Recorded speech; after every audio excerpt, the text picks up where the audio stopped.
இன்னைக்கு ஞாயிற்றுக்கிழமைனால சூரியனே வந்து நீ இன்னும் எலும்பலியாடா நாயன்னு கேக்குற வரைக்கும் படுத்து கிடந்தேன். அப்படியே மெல்லமா எழும்பி போய் கிச்சனை போய் பார்த்தா எவனையுமே காணோம். எங்க போயிருப்பானுங்க? சரி நம்ம வேலையை பார்ப்போம்னு சொல்லிட்டு இன்னும் நமக்கு தூக்க கலக்கம் போகல. சேஃப்டி ஷூவை போட்டுட்டு அப்படியே மெல்லமா நம்ம தோட்டத்து பக்கம் நடந்தேன். ஆஹா, முக்கியமான வேலையை மறந்துட்டேனே.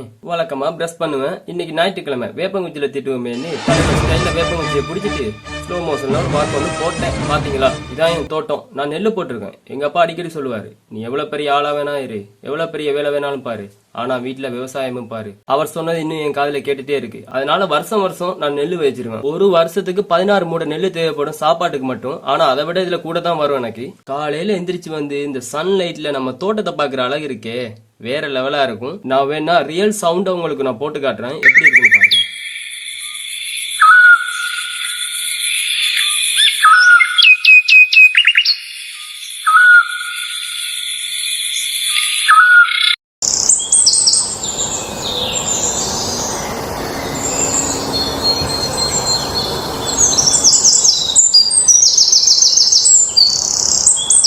அப்புறம் அப்படியே மெல்ல மெல்ல நடந்து போனோம்னா நம்ம ஆடு மாடு கோழி எல்லாத்தையும் பார்த்துட்டு வணக்கண்டா மாப்பிள்ளன்னு ஒரு வணக்கத்தை போட்டுட்டு அப்படியே கீழே குனிஞ்சு பூவாளி எடுத்து மெல்லமா பூக்கண்டுக்கெல்லாம் தண்ணி ஊத்த ஆரம்பிச்சேன். எப்படி இருக்கு பாத்தீங்களா? வேலைக்கு போற டைம்ல நான் 5 மணிக்கு எந்திரிச்சிருவேன். இன்னைக்கு ஞாயிற்றுக்கிழமைனால கொஞ்சம் லேட் ஆயிருச்சு. இது எல்லாமே நான் ஒவ்வொரு நாளும் பாக்குற வேலை தான். என்ன கொஞ்சம் இன்னைக்கு லேட்டா நடக்குது. பூக்கண்டுக்கெல்லாம் தண்ணி ஊத்தி முடிஞ்சு அப்படியே நடந்து போனா எங்க அம்மா மல்லி தண்ணியை ஊத்திட்டு வந்து இந்தாடா தம்பி குடின்னு சொன்னாங்க.